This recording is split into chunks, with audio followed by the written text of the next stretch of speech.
Alright, let's talk a little bit about the Romans. So, this episode will talk about Romans and subjugations. Oops, let's just clear this crap. Alright, so the Romans have a couple of special rules. First thing first, whenever they go into an area and they've either cleared it out, killed all the enemies, or it was empty to begin with, they're gonna put a fort in there, one of these ones. And Roman forts serve two purposes. The first purpose is, on the first scoring round, on turn 5, and the Romans disappear afterwards. So this is really the only scoring rounds that they're going to get holding points for. But Romans don't get holding points like the other nations. They don't get holding points just merely by having units there and occupying the area. They get holding points for what is known as limes. Limes is essentially some kind of defensive perimeter, to protect civilization and all that sort of crap. So to the Romans, limes are either a place with an intact fort, and when a fort gets destroyed by an opponent, it basically is destroyed for good, like this. So limes is either places with forts or places that are occupied by nations that the Romans subjugated. And that is it for the Romans in terms of scoring. So they don't get scored for where they are, they get scored for where their subjugated nations are and where their forts are. Now, the second thing that forts serve the purpose is that forts, first, as we discussed before in the battle scenario, forts are also units in and of themselves that protect the area. But forts also serve as roads for the Romans, and only for the Romans. So let's assume, for example, let's clear this out a little bit. Let's grab a couple of forts. Let's say the Romans put some forts here and here. Okay, this is a good example. So when the Romans move, the Romans can usually move 3, just like cavalry, but the Romans also don't count as movement points any region that has a fort inside. So for example, if this Roman dude wants to go from here, he will spend 1 movement point to Sussex, and then he can spend no movement points to move around here, and then he can do 2 movement points and 3 movement points. So they actually act as some kind of a transit spaces for the Romans. Another thing that specific rules for forts are, if you are going to use a fort and go through a rough zone, so if you recall, usually when you go through a rough zone or a rugged terrain, you have to stop.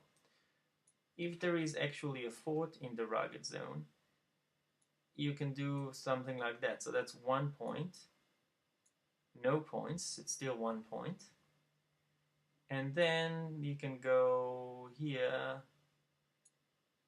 for 2 points.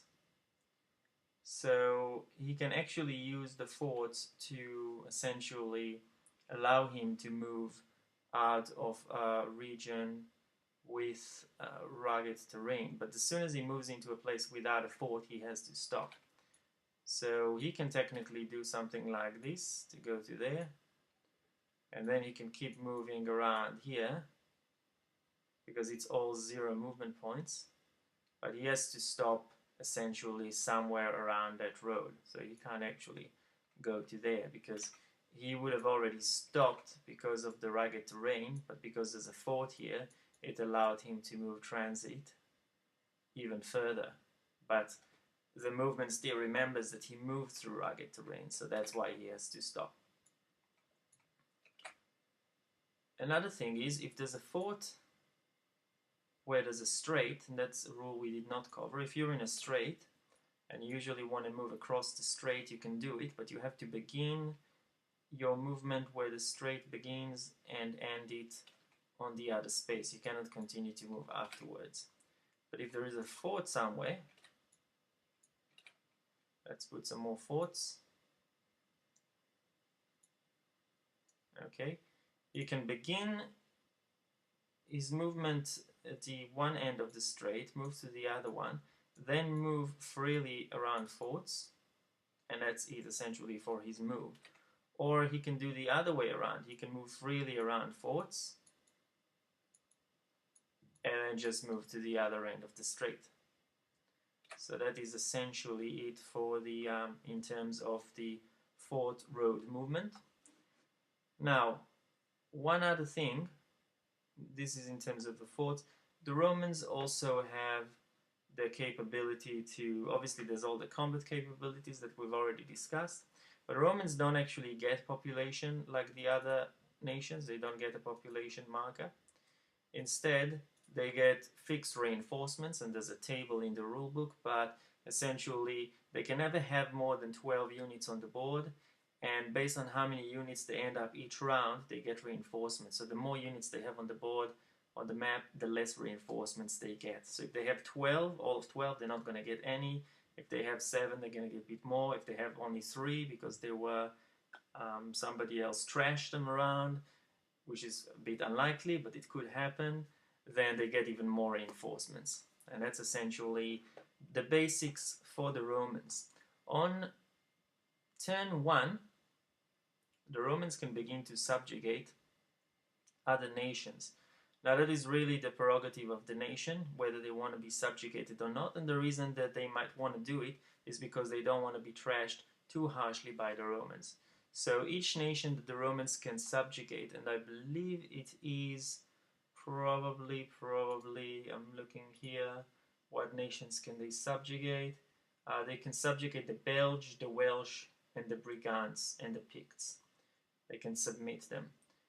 And so we leave the Belge for last, but the Welsh, the Brigantes, and the Picts essentially, in terms of submission, I believe those are the nations, don't catch me on my word, but in terms of submission, there's a certain number of lands that they are reduced to, which is when they can actually submit. So I believe with the, it's either 5 or 3, each one of these nations have a different number.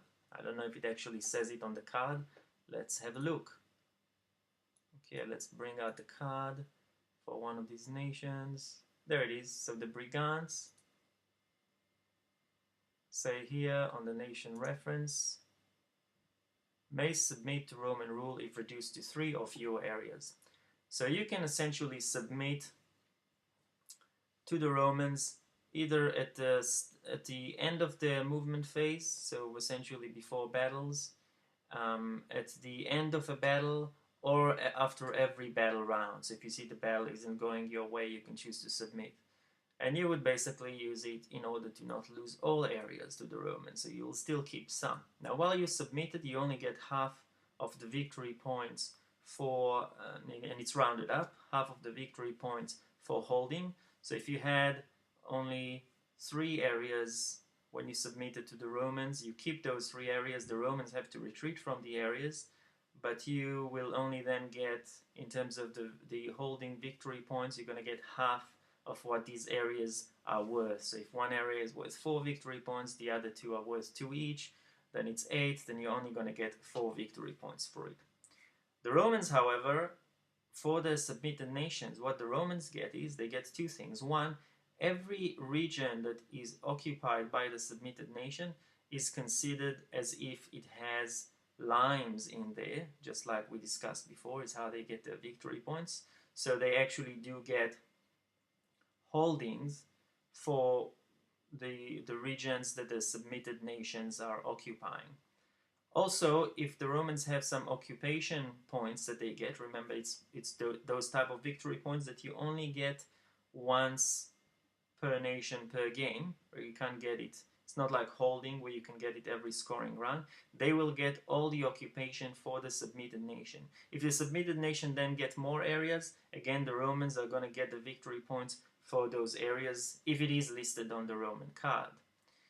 And that is essentially occupation for the Romans. Now there's a special rule for occupation for the Romans. Of course, there's a couple of tiny rules, like Romans can move freely through their occupied nations, but they can't stop there, so they obviously have to leave because they can't initiate combat. No combat can be initiated back and forth between Romans and their subjugated nations, not even between the subjugated nations themselves.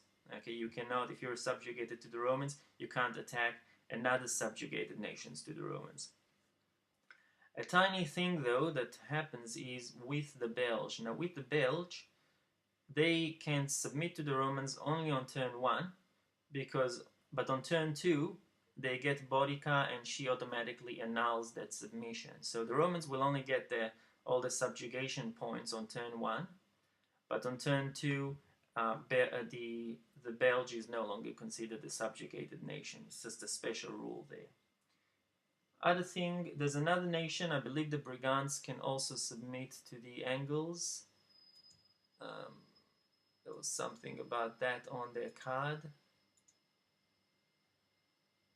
May submit, no, that's the Welsh. The Welsh can submit as well. The Belge can submit, we already covered the Belge. Maybe it's this one.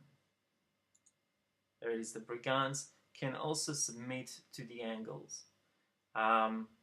It follows a similar submission rule to the Romans. It's a little bit different, but we're not really going to cover it because it's still fairly similar. It's all in the rules. So that's essentially the gist about submissions and about the Roman fortifications and how they use them. And that is it for that video. And next we're going to talk about the last thing in the video, which is about the king and the Britvalda. It's just 2 tiny rules, and we'll also wrap up any other rules we have left out.